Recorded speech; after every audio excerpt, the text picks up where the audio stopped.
పాలిటిక్స్లో వంగవీటి అంటేనే ఒక బ్రాండ్.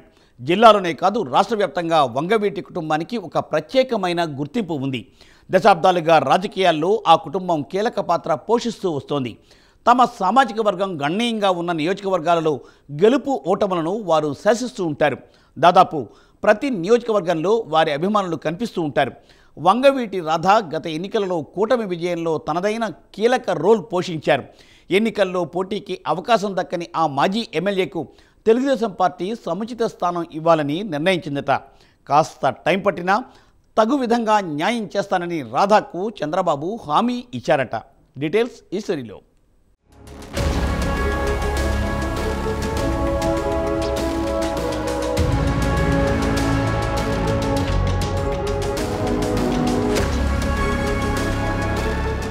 బెజవాడ రాజకీయాల్లో వంగవీటి వంశం గురించి ప్రత్యేకంగా చెప్పనవసరం లేదు.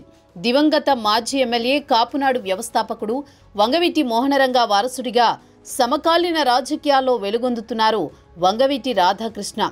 గత ఎన్నికల్లో కీలక పాత్ర పోషించిన రాధాకి రానున్న రోజుల్లో కీలక పదవి ఇచ్చేందుకు కూటమి సర్కార్ నిర్ణయం తీసుకుందట.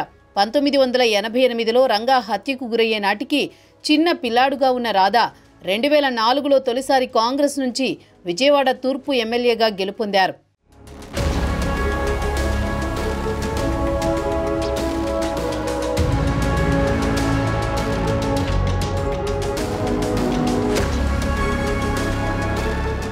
తర్వాత మారిన రాజకీయ పరిణామాలతో రాధా వైసీపీలో చేరినప్పటికీ అక్కడ ఇమడలేక 2019 ఎన్నికల సమయంలో టీడీపీలో చేరారు.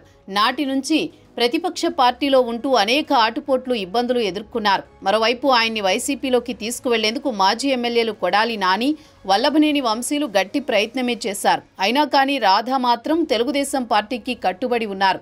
2024 ఎన్నికల్లో కూటమి ప్రభుత్వం గెలిచేందుకు తన శక్తి మేర ప్రయత్నం చేశారు. స్టార్ క్యాంపెయినర్గా వివిధ నియోజకవర్గాల్లో విస్తృత ప్రచారం చేశారు.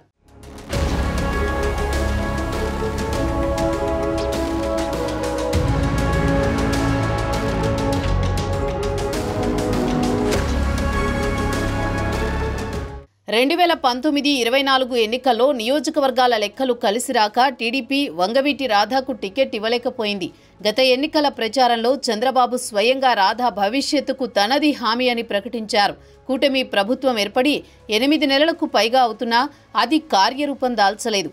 ఇటీవల బైపాస్ సర్జరీ చేయించుకున్న రాధా కొంతకాలం ఇంటికే పరిమితమయ్యారు. గతంలో పీఆర్పీలో పనిచేసిన రాధా తర్వాత పవన్ కళ్యాణ్ సమీప బంధువునే వివాహమాడారు.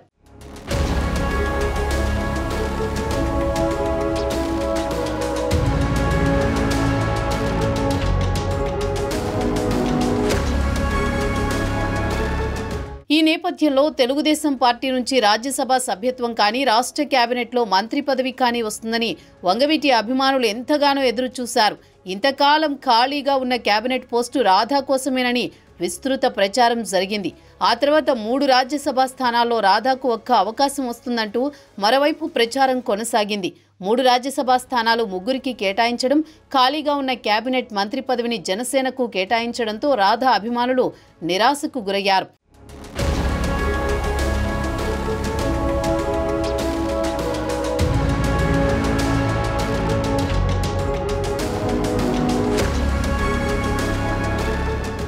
ఇక ఎమ్మెల్యే కోట, ఎమ్మెల్సీ ఎన్నికల్లో వంగవీటి రాధాకు ఖచ్చితంగా అవకాశం లభిస్తుందని అందరూ భావించారు. అయితే ఈసారి కూడా ఈక్వేషన్లు కలిసి రాలేదు. ఆ క్రమంలో వంగవీటి రాధాకు భవిష్యత్తుపై ముఖ్యమంత్రి చంద్రబాబు స్పష్టమైన హామీ ఇచ్చారట. 2027 నాటికి 7 ఎమ్మెల్సీలు ఖాళీ కాబోతున్నాయని, వాటిలో 1 ఖచ్చితంగా రాధాకు కేటాయించి మంత్రి పదవి కూడా ఇస్తామని స్పష్టం చేశారట.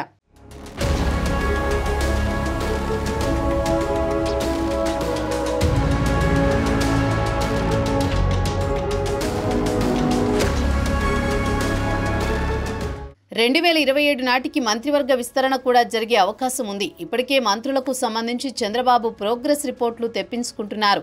సగం పదవీకాలం ముగిసే సమయానికి సరిగా పనితీరు బాగోలేని మంత్రులపై వేటు తప్పదంటున్నారు. అప్పుడు ఖాళీ కాబోయే మంత్రి పదవుల్లో రాధాకు ఖచ్చితంగా ఛాన్స్ దక్కే అవకాశం ఉందన్న టాక్ వినిపిస్తోంది.